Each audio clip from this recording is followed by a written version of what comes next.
In March of this year, 18-year-old Leanne Wolfe took her own life. This was after 5 years of bullying by a group of girls in Cork. Her parents, Colette and Anthony, didn't realise how serious the bullying was until they read her private diaries after her death. They join me now in studio to tell us theirs and Leanne's story. Good morning to both of you. Thank you both very much indeed for coming in. And we do understand how difficult and painful this is for you, but there's a purpose and a mission behind this. Let me take you back to March. You were away on holidays. That's right. Lanzarote. A bit of a break in Lanzarote, and you get the phone call that no parent ever should get, that no parent ever wants to hear. No. Tell us what happened from there on. It was 2:30 when the phone rang. Anthony's phone rang, and Anthony answered it. And it was my son, my eldest son. He's 27, and I could hear him. And he says, "Dad," he says, "Leanne is gone." And Anthony says, "Gone where, Anthony?" He says, "No, Leanne is gone, Dad." So he says he was losing it, and I kept saying, "Gone where?" I think a bit of him knew deep down something wasn't right. So he says, "Gone where, Anthony? Gone where?" And he says, "Leanne is dead, Dad." And kind of, I took the phone from that stage because Anthony didn't talk for 4 days after that phone call. And I took the phone and I said, "Anthony, what's going on?" They actually thought she was murdered because we're a very close family. And Trina and Anthony, that's my other girl, they thought she was murdered. At this stage they weren't after finding the medication or the note. She was at home, by the way, in her own bed. In her own bed. And in fact, Trina, your other sister, had seen her before she went to bed, checked in on her, and she was asleep snoring, as she thought. And she got up in the middle of the night to have a drink, and then she checked on her again and she knew there was something wrong straight away. And Trina didn't go on the phone to us because they were very, very close. Leanne, there was 5.5 years difference between Leanne and Trina, and there was 9 between Anthony and Leanne.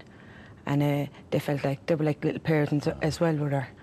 And so it's Anthony. Anthony's a bit like me, my eldest boy. Something takes over me. I don't know whether it's fear or something. This instinct takes over because in a lot of my life in crisis, I kind of keeps calm. I lose it afterwards. Somebody has to function. Someone has to function. I was thinking, how are we going to get home from here? So, and I knew then I had 2 other babies at home. And I said to Anthony, I said, "Who's in the room with you?" So he said, "Trina, they put Trina into the front room. And there was a doctor, and there was guards, and there was the priest, and there was ambulance driver. On the night, we were very lucky. I know now, probably parents out there thinking, how could you be lucky on a night like this? But we were very lucky because one guard kind of took the 2 kids under their wing, and he still have them under his wing. He calls down regular. And so I says, Anthony, he was kind of standing alongside my son, because I knew everything that went on in my home. I knew everything who was coming into my home and who was going to, because I'm her parent, I'm her mother. And I said to Anthony, I says, what happened? He says, "Trina thinks she was murdered, ma'am." He says, "Trina's in a bad way." And I said, "What way are you?" And I said, "I know my heart was breaking." He says, I don't know, ma'am." He says, I just don't know, because he lived around the corner, you see. And so I said, "You have to hold it together," because I said, "Your dad is not holding up here." And I said, "You'll have to hold it back there," I said, "until I get home." So, and I knew my family were there, my family, and I said, I knew they'd be watchdogs for him, and they won't leave nobody else harm him. Okay, you know your daughter's gone, and you know, I've lost wife and I've lost parents and other relatives, but I can't imagine what it would be like to lose one of my children. It's beyond imagine. I don't think anybody who hasn't gone through it knows what that's like. So that shock you have to deal with and to cope with. And then you have to go, well, okay, she's gone. Why? How? What happened? So what were you initially told had happened to her? Or I asked my son, I said, about the guard that was alongside him. I says, "Anthony, they're not going to answer your questions unless you ask." I says, "What are they saying happened with Leanne?" And he was in the room at that stage, and I says to him, "But before you ask anything," I said, "put the phone to Leanne and close the door." Because I said, "I need to talk to her." And I told her I was coming home, that me and Daddy ran away, and that we look after her when we get home. So after that, Anthony told me, Mark, the guard that was involved, that they found medication. It was just underneath the blanket. She was only lying in her side, and she only looked about 12. My daughter said, she says, "Ma'am, she only looked about 12. And they found the medication. I'm not ashamed to say it was my prescription medication. I was after getting 2 discs removed, and I was on K-Pack, and her father was on antitrypsin because he had a serious accident a few years ago, and it's like an anaesthetic. So that's what they found. And I asked him when I knew they were after finding the tablets, I said, "Anthony, is there a note?" And he said, "No, ma'am." And at that stage, they found the note. It was only written now, and I'm fascinated now because she wrote so much, but she just wrote this note on a back of a receipt that Trina was after getting her car down on, and she just wrote like, it's to her sister really, to her brother, but she have us in it, like, because she was after sending us a separate text, but we weren't after receiving it until the following morning. But she just had it, Trina, you're the best friend I could have ever asked. You're my only friend. I always looked up to you. You're such a good mother. I love your son Adam like as if he was my own. Tell Anthony that I love him. And then she says, tell my mum and dad that I love him. My dad, she said, I'm daddy's girl. And down the end of it, and my mum, what a woman. And they were the last words. So you knew from that she was saying goodbye. She'd also gone to see her, was it grandmother? She was after being out in her grandmother's that day, but they said in the best of form, great form. And she was after being out the day previous. She collected her car on the Thursday because it was after being in to get repaired because they were after vandalising her car. And she phoned us Thursday, and it was her dad's mobile. She rang. But we would listen together, like she used to be always kind of, bubbly, and she was saying, "Dad, you won't believe it. They validated all the car and all. It's like new." She said, "I'm going to get that done more often." After they repair the car, Actually, I want to get to that because, okay, you're at the situation or the stage. Your daughter's gone. You're beginning to try and put pieces together. The note is a clue. The text when it came through was a clue. And I don't know what you were thinking at the time, whether you were, was she depressed or why was she like that? Couldn't fathom it at all. You didn't really get to the bottom of it no. until you found her diaries. And then there was this litany of 5 years of torment that she had been going through. She'd been, I just briefly for people at home, just to give people an idea of some of the stuff that she had to go through. Obviously there was name calling, there was abuse. She was beaten up, not just beaten up a couple of times, but regularly. It was like it was a hobby for some of these people. Car vandalised, which you just alluded to there. There was a text campaign against her. Somebody sent her a text shortly before she died, which read, "You're a whore and a prostitute, and I swear that when I see you, I'm going to pound your face." And I believe that was some of the milder things that was sent to her. And this had been going on. She'd been knocked unconscious. She had bald patches from her hair being pulled out on a regular basis. And this had been going on for 5 years. And she hid. Now, you knew, there was one major occasion when she was attacked and knocked out that you knew about. But you didn't know about the rest of it. You had no idea of the extent of this, that she kept this from you.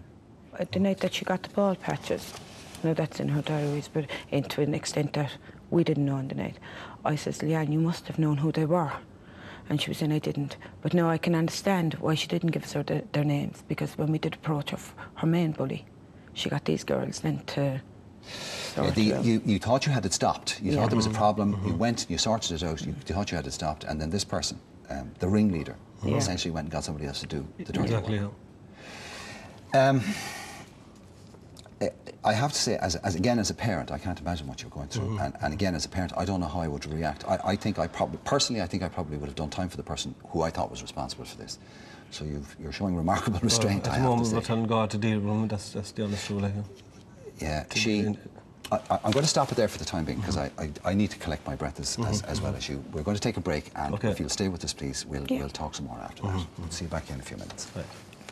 I'm still with Colette and Anthony Wolfe, whose daughter, Leanne, tragically died in March of this year as a result of an overdose, but more importantly, following 5 years of quite appalling bullying, persistent and relentless bullying by a group of girls in Cork.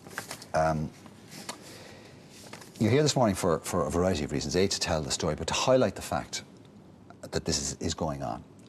We know the official statistics are about 600 people a year are taking their own lives in this country. And as far as people can gauge, in 100 of those cases, bullying is a significant factor. Now, whatever emotional or mental problems some people have, if they keep it to themselves, and in a lot of cases they disguise it very well, the outside world, the rest of us, can't really do an awful lot about it. But if people are being tormented to death, which is basically what happened with Leanne, you think so? People see it. This doesn't go on in secret. it's gang mentality, it's mob rule. A lot of people are watching it happening. Yeah. Which means that all it needs is somebody to stand up and say no. Now, I suppose possibly the person who's on the receiving end of it should do that, but sometimes it's too much for them, and even when they do it, the people change their method of attack. But there were other people, other than Leanne, who would have seen this happening, and they didn't stand up either. No. Now, I know when you saw Leanne's diaries afterwards, you realised the full extent of what was going on, and I'm sure that must have been heart-wrenching for you. Yeah. It was, and we did bring, she had very good friends out there, and some of them I can understand, they probably didn't want the isolation that Leanne used to get with the bullying, because I think with bullying, it's isolation and shaming them that it really affects them. Leanne named the people. She did. And she named the ringleader, didn't she? She did. She did. And did you Dates, confront yeah. that person? We found her on the morning of Leanne's funeral, because that's when we found him. This main bully was at Leanne's removal and rosary. She had to be actually carried out of her removal. And when we found the diaries, now we had to bury our child that day, something that it's even impossible to describe. You just... It's against all the laws of nature. It's completely wrong. It should never happen. You know, you kind of, parents are not built to do it, I don't think. And so my daughter did ransack Leanne's room because she couldn't understand, because we're so close. And I heard the screams. Her dad was actually out in the shed, because we're not long in the house that we're in. We were only in it 3 months because we moved downsize, because there was only me, Leanne and her dad. And I heard the screams. She was saying, I knew it, Ma'am, I knew it, Ma'am. And I was trying to push this thing down, because, you know, it's like a volcano. You're actually trying to push it down, because you're thinking, like, you're not going to be able to do this. And I went half up the stairs, and Trina was actually tearing her hair out of her head. And I says, calm down, Trina, calm down. I says, calm down. I says, and she was pulling all these things out of a box from underneath Leanne's bed. And I knew the diaries, the purple one and the red one, because I was after buying them, but Leanne was after going to diaries. They were like journals. And she was pulling them out. But she said, you have to see this, Ma'am. But I couldn't. There was something telling me I can't see it. And she read it out, but it'll be engraved in my brain till the day I died. If I die in the morning, I want this read out of my funeral. And then she goes into details about how they made her feel, about the nail of the black eye and how ashamed she felt and how she was embarrassed. And then she goes into, she wants me to shame him in the church, really, like. She wants me to tell people what her main bully would have to wear Ford's clothes, that she wouldn't be able to get any other clothes to fit her. And then she calls her names. She calls her first names. If I was Leanne, it was probably things that Leanne wanted to say to her, but she wanted to shame him, like, and she goes on and she goes on and you'd see the kind of anger, but she says in the top of the page, and the previous page, she wanted read out as well, like. And I was there that morning, I was thinking, God, like, I'm home, I'm going to have to be in a church, and my child is going to be in a box. And I'm thinking, all I could get out of my head, I couldn't get this thing out of my head. Leanne wanted him shamed. And I'm thinking, I'll have to go up, even though there was thousands at Leanne's funeral, because she was very well liked, and we're well known. And my mum would be, and my mum's family. And I was thinking, like, and I turned around to her dad, I told you, didn't open her mouth, didn't talk. And he couldn't even deal with it. He was rooting the shed he wanted to find. We were after bringing it to Spain when the other two got old. You see, they stopped going with us, and we used to only have Leanne then, and we brought it to Lanzarote and a couple of years in a row, and she was after being swimming with the dolphins, and he was after getting these photographs done, and he couldn't find them through after be moving, and he wanted them brought it to the top of the altar, because they were his favourite of Leanne. And so I was thinking, when I got up to my mum's, got into the car, I says, these people can't go to the funeral. They have taken enough from Leanne. And I don't think I would have been able to hold Anthony's head, or her brothers, or even her sisters, or even her nanny. Her nanny's 80. Her nanny, I laugh, because when I hear her nanny says, I want to go to Mayfield. And I says, Ma'am, for God's sake, you're 80. No, she said, it's not right. She said, you know, she can't understand this bullying. And I got up to my mum's and I said, I have to phone. These things that you shouldn't have to do on the day of your daughter's funeral. And I phoned, and her mother didn't answer, but I got through to her nanny. And I told her exactly what Leanne, them 2 pages, what Leanne had written in the diaries. And I says, there's a lot more. I said, there's books. I said, there's copies. There's pages. There was pages, mountains of pages that we had to kind of piece together afterwards. And she said she wouldn't do that. She wouldn't do that. And I said she did do it. And I did lose the hate. Of course I did. I wanted to hunt them down like the dogs I thought they were. And I still think they are. And because I do blame the parents, because if, as a parent myself and a father, when Leanne or Anthony or Trina done anything wrong, they were grounded. They got hold of their phones and things were taken off them. And I said, you give them, you teach them respect people, respect people's property. These people are not teaching these people, their children this. And I think somebody has to be accountable for it. And when I was on that phone, it was like nothing. I phoned that other girl that left that message to Leanne. And what did she say? My God. I tell you the reason I phoned her. Because for 6 weeks I couldn't look at that message. This is one who called Rahorn, a prostitute, and said she wanted to pound her face. She's in her diary. My God. Cliff Ringo. I was sitting there, it was 6 weeks after Leanne died. We weren't eating, we weren't sleeping, we weren't drinking, to be quite honest. We wanted to die. There's still times we want to die, but we have 2 other children. But it's just very hard to deal with Leanne's suicide and then to have to deal with all the hurt. You were dead, you were suicide, and you're trying to deal with these, and then all of a sudden we've found diaries in, and then you're trying to, you know, take pieces over, like where she went wrong, like where things went wrong, like, innit? So it just cuts. What did this person say when you confronted them? There's a bit of a story now, and I'm sorry, but I got into Leanne's private mail. Took us 6 weeks. No, I'm not. I left school at 12. I'm not very educated. But I said, her father is, you know, and he kind of used to do all the homework with him. But I took me 6 weeks and I got into her private mail. She actually had her under, I can't say no because other people would get into it. And but I eventually did get into it. And then there was a message left on Leanne's private mail on the day of her funeral from this girl that left the text message the night Leanne died.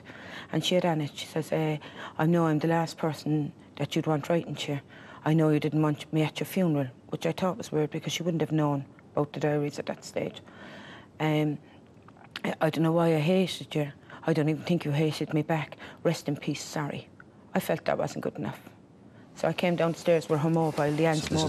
This is her form of self-absolution, was it? Yes. So I came downstairs and I tell you the truth, that volcano was out. I couldn't push it down anymore. And I had her mobile in my hand. And I read the text message. It was my first time reading it because I knew what was in it. But I couldn't, I don't know why I couldn't, thinking that my child died and she received a message like that. I couldn't bear it. So I phoned her and I said, this is Leanne Wolfe's mum, I said.